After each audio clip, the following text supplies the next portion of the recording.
Thank you so much for buying a battle array so that you can compete in the Outer Rim Droid Combat League. Now that you've got it, you got to figure out how to put it on your droid. Very simple. In your set, you should have come with the shoulder mounts, the arm or the weapons array,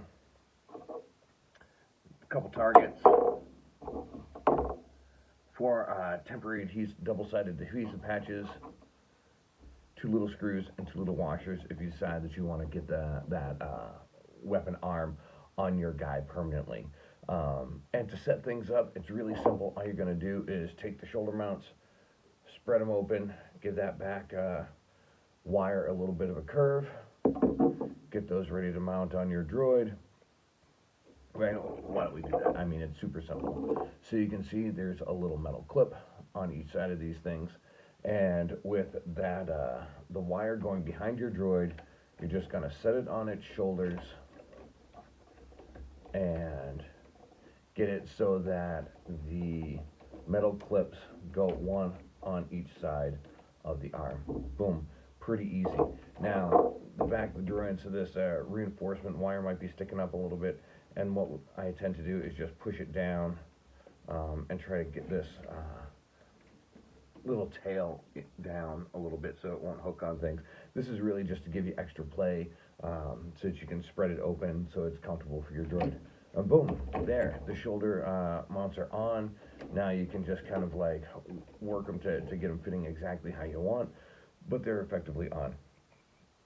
Now for your striker arm, really easy. It's just coiled up so you can spread that out. And then these two little legs that were folded down for shipping, you're just going to spread those out a little bit. And effectively, all that's going to happen is this little post is going to go right on top of that R unit's head. Same thing with the C unit, pretty much. The SKs, all of them have that little notch, and this sits right on the head. It'd be great if it stayed on just like that, but generally it needs a little bit more. So you can do one of two things. We've given you the stuff that you need for both. So you can either take these, which are the double-sided adhesive tabs.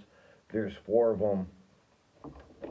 There's four arms on here, and all you're going to do is take off the one side, stick it to the bottom, peel off the other side, and stick it to the droid, and that gives you a good temporary hold. And when you want to take it off, you just pull the tab, and the whole thing comes off. No fuss, no muss. It's right off your droid. Now, if you're like me, you're going to want a little bit of extra security, and that's when you're going to need a couple extra tools, and that's where these screws come in with the little washers. So this is one of our new droid scrapper, and I'm going to permanently attach this to his head. Now, inside the dome, there's not a whole lot of actual stuff going on in there, so I tend to drill a hole on the sides, pretty much where these two big holes are. It's really easy. So the screws that you get are pretty small, and so what I do is I get a drill bit that's about as small as I can, because I just want to make it so that it goes into the shell, but it doesn't split any plastic apart. And I just use the already mounted arm, just going to move these targets for a second, as the guide. So once I get that arm exactly where I want it to fit, and because of the little nub on the back there, it might not perfectly line up front and back, but that's okay, unless it's just going to drive you crazy aesthetically, and then that's on you, that's not on me. But all I'm going to do is, once again, get that little bit and drill a little pilot hole on each side where that big hole in the weapon arm array is. And there, that's all it takes. Now I'm going to take the two screws. I take a screw, put it in a washer for a little extra security, put it right into that pilot hole that I screwed. Then we pull out our little handy-dandy droid screwdriver and screw it in until it's flush. I don't necessarily need to go too hard because we didn't tap the hole or anything like that, so we don't want to screw in too much so that it ends up stripping itself out. And then the other screw just goes on the pilot hole on the other side. And once again,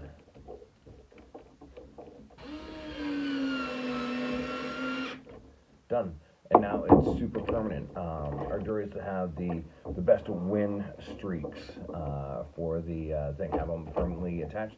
But some people don't want to do that because they don't want to drill into the droid. Perfectly acceptable. But now the great thing is, it's on, it's solid, it's not going to move. Now, whenever you want to adjust the arm so that your striker can be at the right height to hit the targets, is that we really suggest that you hold on to the base of the arm and you don't adjust by the striker, you adjust by this little end here, and so then you can really move it however you need to, but you're not putting undue stress on the resin shaft that's in the striker, or really working against the screws that you just put in, because once again, it's only plastic, and especially if you've just put on the temporary mounts, those could pull right off. So we just want to make that super easy. And now to put the targets on, they're magnetic on the bottom, the two little metal plates on the shoulders, boom, it's all done. So now we can get our droid going. All right, Scrappy, what do you think? Pretty comfortable? All right, so that's great. So that's pretty much all it takes. Super quick, super easy. Doesn't even take a lot of tools. And there you go. Now you are ready to enter the arena for the Outer Rim Droid Combat League. I'll see you in the pit.